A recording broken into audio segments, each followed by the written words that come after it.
ലോകകപ്പ് 2026 ആദ്യ സെമിഫൈനൽ നിലവിലെ യൂറോ കപ്പ് ചാമ്പ്യന്മാരായ സ്പെയിൻ നിലവിലെ ലോകകപ്പ് റണ്ണറപ്പുകളായ ഫ്രാൻസിനെയാണ് നേരിടാൻ പോകുന്നത്. ലോകകപ്പിലെ ഏറ്റവും ശക്തരായ രണ്ട് ടീമുകൾ നേർക്കുനേറെത്തുമ്പോൾ തീപ്പാറും പോരാട്ടം പ്രതീക്ഷിക്കാം. ആര് ജയിക്കുമെന്ന് പ്രവചിക്കുക പോലും പ്രയാസമായ തരത്തിലാണ് സൂപ്പർ പോരാട്ടം നടക്കാൻ പോകുന്നത്. മുൻ കണക്കുകളിൽ സ്പെയിനിന് വ്യക്തമായ മുൻതൂക്കം അവകാശപ്പെടാൻ സാധിക്കും. 38 തവണയാണ് ഇരുകൂട്ടരും നേർക്കുനേറെത്തിയത്. ഇതിൽ 13 തവണയാണ് ഫ്രാൻസിന് ജയിക്കാനായത്. 18 തവണയും സ്പെയിൻ വിജയം നേടാൻ സാധിച്ചു. 7 മത്സരം സമനിലയിലാണ് കലാശിച്ചത്.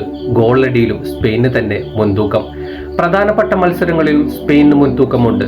ഫിഫ ലോകകപ്പ് യോഗ്യതാ മത്സരങ്ങളിൽ 2 തവണ നേർക്കുനേറെത്തിയപ്പോൾ 1 തവണ സ്പെയിൻ ജയിച്ചപ്പോൾ 1 മത്സരം സമനിലയിലാണ് കലാശിച്ചത്.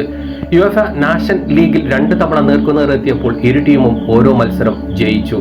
യുഎഫ യൂറോ കപ്പിൽ 2 തവണ ഏറ്റുമുട്ടിയപ്പോൾ 2 തവണ ജയം സ്പെയിനായിരുന്നു. അതേസമയം ഫിഫ ലോകകപ്പിൽ 1 തവണ നേർക്കുനേറെത്തിയപ്പോൾ ജയം ഫ്രാൻസ് നേടി.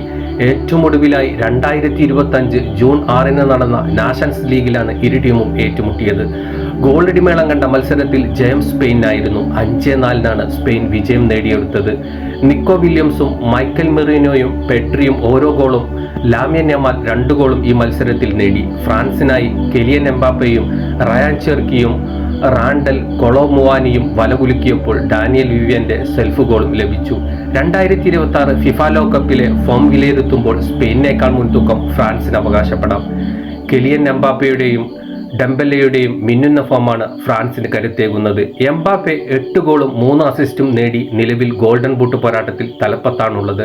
ഡെംബെലെ 5 ഗോളും 2 അസിസ്റ്റുമാണ് നേടിയത്. ഈ 2 പേരുടെ ഫോമിലാണ് ഫ്രാൻസിന്റെ കുതിപ്പ്.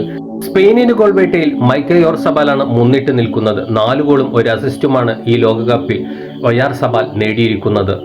2 ഗോളുകൾ നേടിയ മൈക്കൽ മെറിനോയാണ് സ്പാനിഷ് നിരയിലെ ഗോൾ വേട്ടക്കാരിൽ 2ാം സ്ഥാനത്തുള്ളത്. ഫ്രാൻസ് ഈ ലോകകപ്പിൽ കൂടുതൽ ഗോളും അസിസ്റ്റും നേടിയ ടീമാണ്.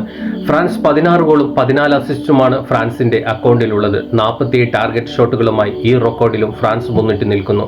തുടർച്ചയായി 3ാം ലോകകപ്പ് സെമി കളിക്കുന്നു എന്ന പ്രത്യേകതയും ഫ്രാൻസിനുണ്ട്. അതേസമയം 11 ഗോളാണ് സ്പെയിൻ ഈ ലോകകപ്പിൽ നേടിയത്. വ്യത്യസ്ത ഗോൾ സ്കോറർമാർ സ്പെയിനിനുണ്ടാകുന്നു എന്നതാണ് എടുത്തു പറയേണ്ടത്. അതേസമയം ലാമിൻ യമാൽ മുന്നേറ്റം നടത്തുന്നുണ്ടെങ്കിലും ഈ ലോകകപ്പിൽ 1 ഗോൾ മാത്രമാണ് യമാലിന് നേടാനായത്. എന്തായാലും താരമികവിൽ 2 ടീമും ഒന്നിനൊന്ന് മെച്ചമാണ്. അതുകൊണ്ട് തന്നെ ജയം ആർക്കൊപ്പമാവുമെന്ന് കാത്തിരുന്ന് തന്നെ കണ്ടറിയണം.